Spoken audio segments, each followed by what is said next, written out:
kita akan mempelajari tentang mekanika teknik statika. Mekanika teknik statika adalah merupakan salah satu mata kuliah yang umum diberikan kepada mahasiswa jurusan teknik, baik itu jurusan teknik mesin, teknik industri, sipil, atau arsitektur. Mata kuliah ini adalah merupakan cabang dari ilmu mekanika.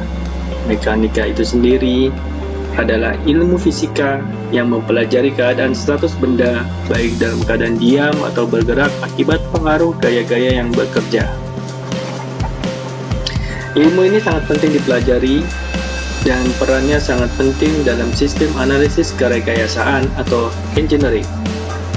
Seringkali orang menyebutnya bahwa awal dari rekayasa adalah mekanika. Dalam riset dan pengembangan di era modern pun, ilmu mekanika masih relevan dan dapat diterapkan, misalnya dalam bidang-bidang getaran, stabilitas, kekuatan dari struktur dan mesin, performance engine, aliran fluida, mesin-mesin listrik, dan peralatannya. Ilmu mekanika adalah ilmu fisika yang tertua, dan dalam perjalanan waktu, ilmu ini mengalami perkembangan sehingga melahirkan cabang-cabang ilmu yang baru dalam bidang rekayasa. Pada dasarnya, ilmu mekanika dibagi menjadi 3 kelompok, dan pengelompokan ini berdasarkan sifat materi pengembangan bendanya, yaitu yang pertama adalah mekanika benda padat atau solid body, biasa juga disebut dengan mekanika benda tegar atau mechanics of rigid bodies. Yang kedua adalah mekanika kontinum atau mekanika benda berubah bentuk atau disebut juga dengan mechanics of deformable. Yang ketiga adalah mekanika fluida, gas atau cairan. Baik, kita akan membahas untuk yang pertama adalah mechanics of rigid bodies. Mekanika benda padat dibagi menjadi 2, yaitu statika benda kaku di mana benda dianggap kaku, sempurna, atau rigid, dan pengaruh gaya-gaya luar yang bekerja pada benda tidak menyebabkan timbulnya percepatan translasi atau percepatan sudut. Jadi benda masih dalam keadaan diam jika awalnya diam, atau bergerak translasi dengan kecepatan konstan kalau awalnya bergerak. Tetapi bila gaya-gaya yang luar yang bekerja pada benda menyebabkan timbulnya percepatan translasi atau percepatan sudut, maka keadaan ini disebut dengan keadaan dinamis, atau ilmunya disebut dengan ilmu dinamika, sehingga ilmu dinamika akan mempelajari benda dalam keadaan bergerak. Jadi mekanika benda padat atau benda tegar dibagi menjadi 2, yaitu statika, yaitu ilmu yang mempelajari benda dalam keadaan diam, dan yang kedua adalah dinamika, yaitu ilmu yang mempelajari benda dalam keadaan bergerak.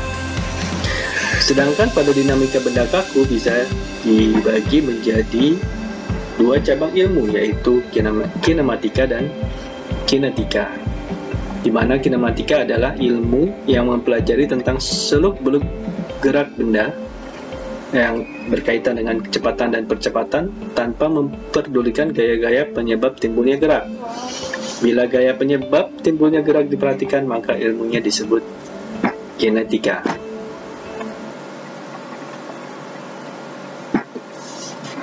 Lanjut lagi untuk membahas mekanika kontinum atau mekanika benda berubah bentuk atau mechanics of deformable. Bila peninjauannya hanya ditunjukkan pada salah satu partikel pembangun benda, maka disebut dengan mekanika partikel. Tetapi bila peninjauannya secara bulk atau curah, maka disebut dengan mekanika benda yang mudah berubah bentuk atau deformable bodies, yang jika digabungkan dengan statika maka menjadi ilmu kekuatan material. Adapun bila ditinjau dari sifat perubahan bentuk yang terjadi terhadap gaya-gaya yang bekerja, maka dapat dibagi lagi menjadi 2, yaitu bila gaya-gaya bekerja pada benda ditiadakan dan dapat kembali ke bentuk semula, maka disebut dengan elastisitas. Sebaliknya, bila bentuk benda tidak dapat kembali bentuk semula atau deformasi kekalabadi, maka disebut dengan plastisitas. Kemudian yang ketiga adalah mekanika fluida. Mekanika fluida merupakan cabang lanjutan dari ilmu mekanika kontinum untuk benda yang mudah berubah bentuk. Tetapi di sini perubahan bentuk yang terjadi akibat gaya-gaya luar berupa gaya geser mengakibatkan perubahan bentuk yang kontinu atau terus-menerus dan biasa disebut dengan aliran. Bila fluida dianggap tidak berviskos dan sifatnya tidak berubah terhadap perubahan tekanan atau incompressible, maka disebut dengan aliran fluida ideal atau Newtonian. Namun sebaliknya, apabila viskositas dan faktor kompresibilitas diperhitungkan, maka disebut dengan aliran fluida non-Newtonian. Apabila fluida yang ditinjau berwujud gas, misalnya udara, pada topiknya disebut dengan aeromechanics. Topik ini akan berkembang selanjutnya menjadi hypersonics bila kecepatan udara yang mengalir jauh lebih besar dari kecepatan tambat gelombang suara pada keadaan termodinamis yang sama dalam medium udara. Sebaliknya, bila fluida memiliki sifat antara padat dan cair, maka topik selanjutnya adalah berupa viskoelastisitas. Baik, fokus pembelajaran kita kali ini adalah mempelajari benda tegar dalam keadaan diam, atau disebut juga dengan mekanika teknik statika. Namun sebelum itu, ada baiknya kita mengetahui perbedaan antara partikel dan benda tegar. Apa yang disebut dengan partikel? Partikel adalah sesuatu yang mempunyai suatu massa namun ukurannya dapat diabaikan sehingga geometri benda tidak akan terlibat dalam analisis masalah. Contohnya dapat dilihat di dalam gambar berikut. Kemudian benda tegar. Benda tegar adalah kombinasi sejumlah partikel yang mana semua partikel berada pada suatu jarak terhadap satu dengan yang lainnya.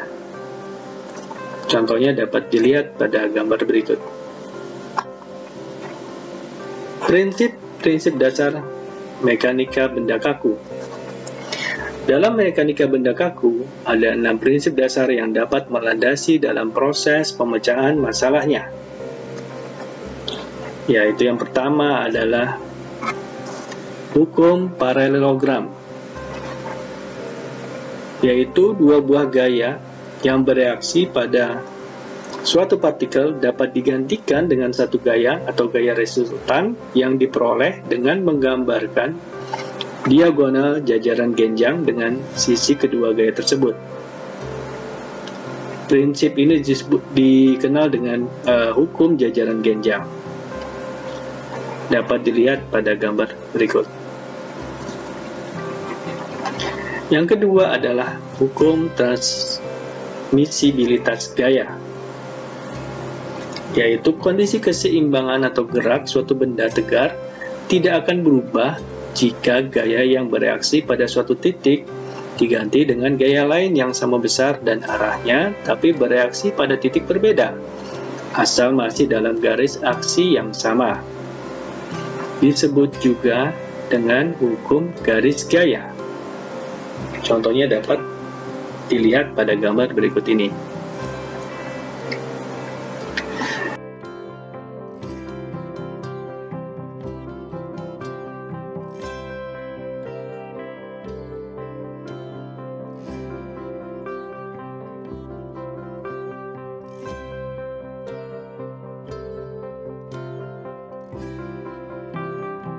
Yang ketiga adalah hukum 1 Newton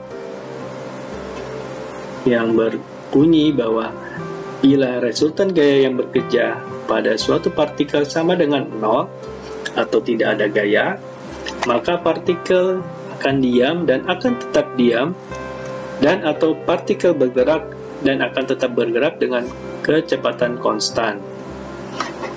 Dikenal juga dengan hukum kelembaman.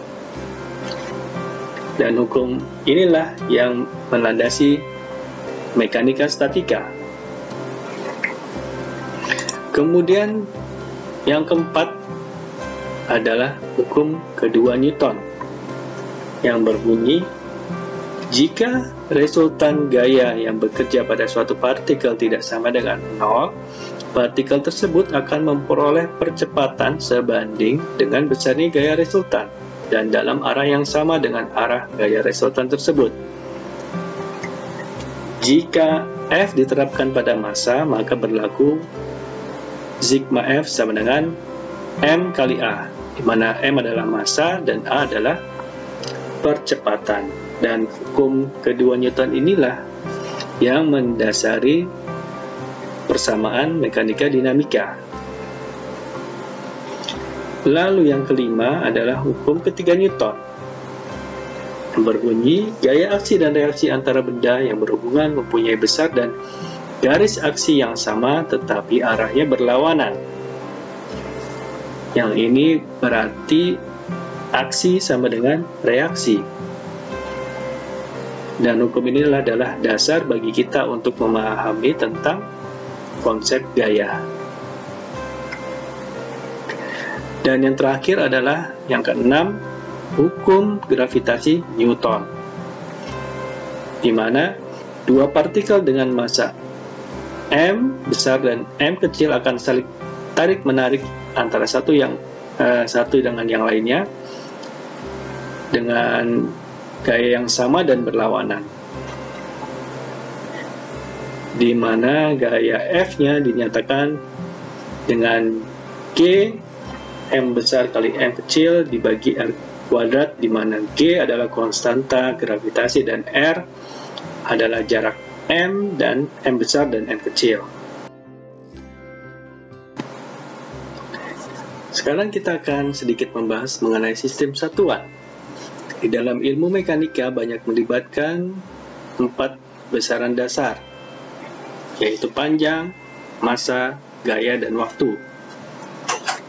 Satuan yang digunakan untuk mengukur besaran tersebut pun tidak dapat dipilih secara bebas karena semuanya harus taat asas atau konsisten dengan hukum Newton 2, di mana sigma F sama dengan MA. Sistem satuan yang ada pada saat ini ada beberapa, di antaranya adalah sistem satuan Inggris atau US Customary dan sistem metrik atau SI. Satuan SI atau sistem satuan internasional disingkat dengan SI telah diterima di seluruh dunia dan merupakan versi yang terbaru dari sistem metrik. Berdasarkan perjanjian internasional, satuan SI akan menggantikan sistem-sistem satuan yang lain. Pada tabel berikut di bawah ini atau di gambar, satuan SI dalam massa adalah kilogram, panjang dalam meter, waktu dalam detik dipilih sebagai satuan dasar, dan gaya dalam Newton atau N diturunkan dari ketiga satuan sebelumnya. Jadi gaya atau N sama dengan massa kilogram dikali percepatan atau meter per second kuadrat.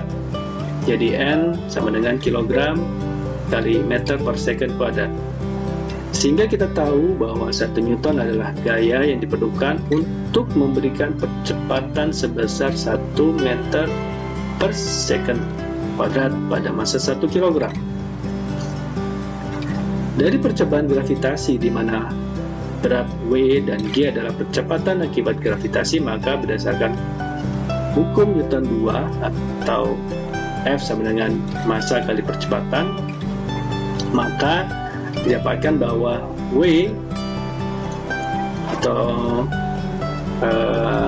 Newton sama dengan massa atau kilogram dikali G atau meter per second kuadrat.